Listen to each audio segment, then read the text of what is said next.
Palpate the location of the dorsalis pedis artery. Pedis artery. I feel the pulse.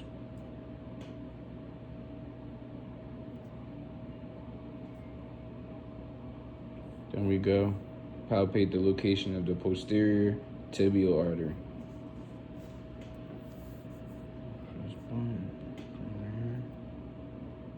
Perform capillary refill test.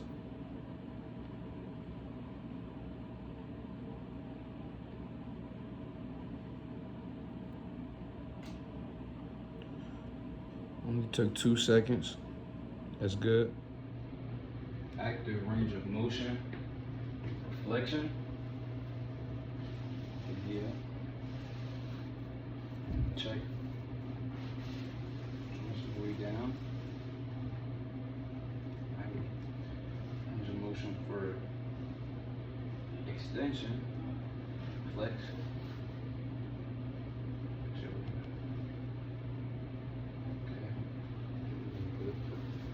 Under it. I want you to flex again. Right. For the manual knee extension test, first you want to put your hand above the knee. Put your hand right below the ankle. And flex. Extend your knee. Okay. One more time. Extend it as hard as you can. Okay. Your leg. Hold. Don't let me move you. Relax. Now, we're gonna pick up the patient's leg, put it in, make sure it's in flexion. And now, I want you to straighten your leg.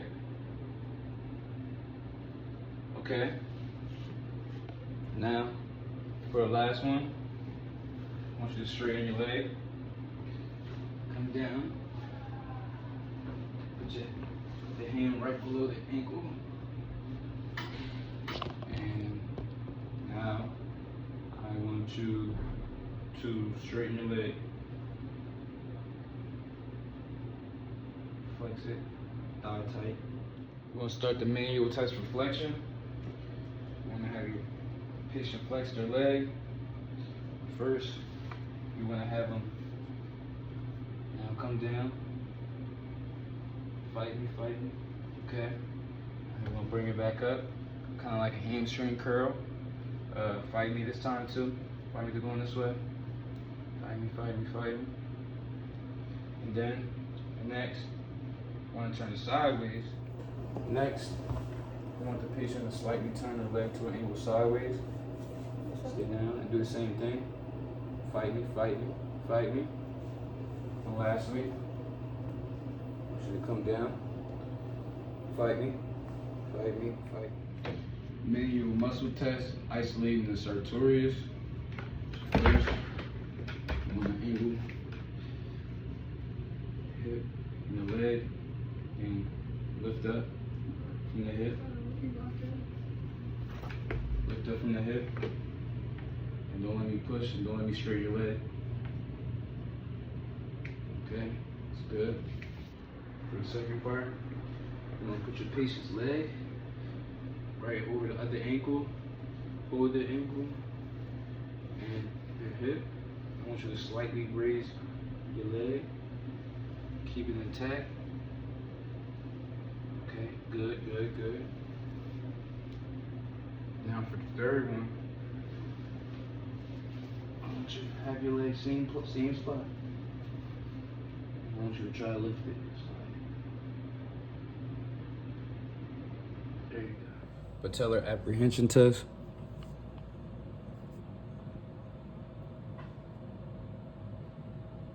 Next, we have the sweep test, for swelling. See if there's fluid on the legs.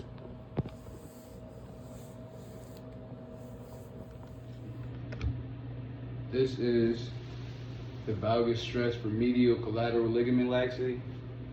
And first, you're gonna put your hand on the labius. Tell your patient lift the leg up. Then you wanna see if it hurts. Then you wanna put it at a 50-degree angle from the vagus.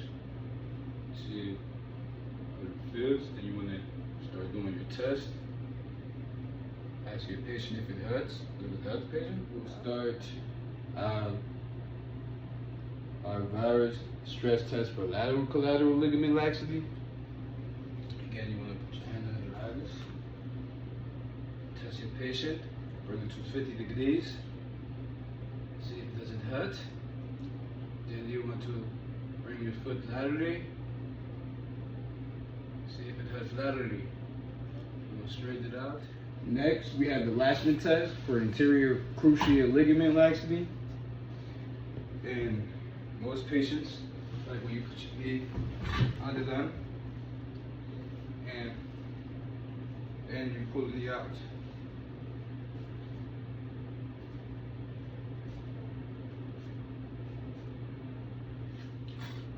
For the posterior drawer test for posterior cruciate ligament laxity, You want to just place your hand under the knee. This time, you want to push. To be patient.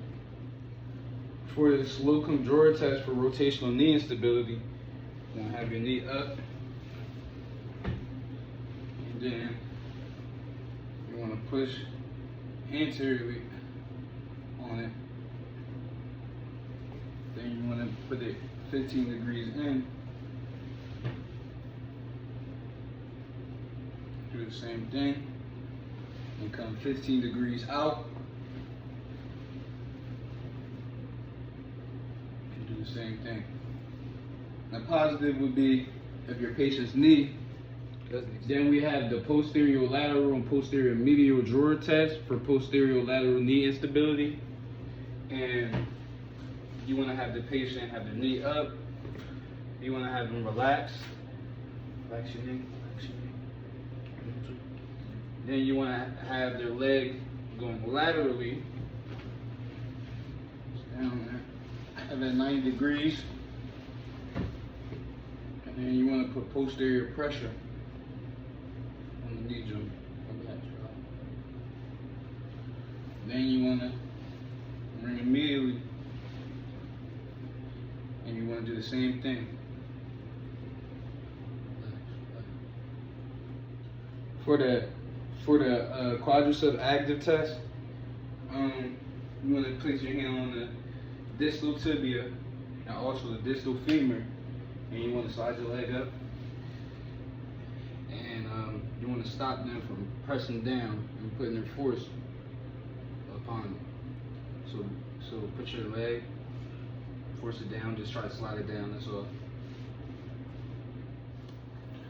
for the proximal tibial fibular syndesmosis joint play, You want to straighten the leg up. You want to grab the fibula and the tibial head, and you want to anteriorly and posteriorly press down. See how the joints feel. for the Godfrey's test, You want your patient to put their legs up at a 90-degree angle like this, and you also want to hold their ankles up so they can relax, and you want to see if they have any tibial bumps. And this is a test for the PCL test, and the positive would be if you do see a bump, to let you know that they did indeed tear the PCL. for the McMurray test for meniscal lesions, You want to grab the foot, and you want to make sure you grab the foot, make sure it's dorsiflex, and grab below the knee so you could turn your knee any type of way. You want to be able to turn their hips and be able to turn the meniscus any type of way to see if they indeed.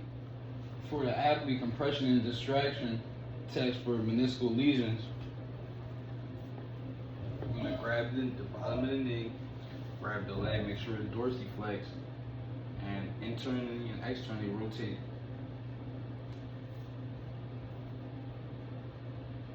And you grab the top. You also want to.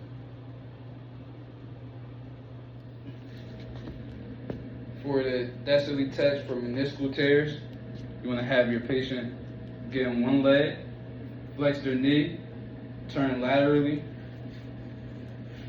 immediately, 3 times.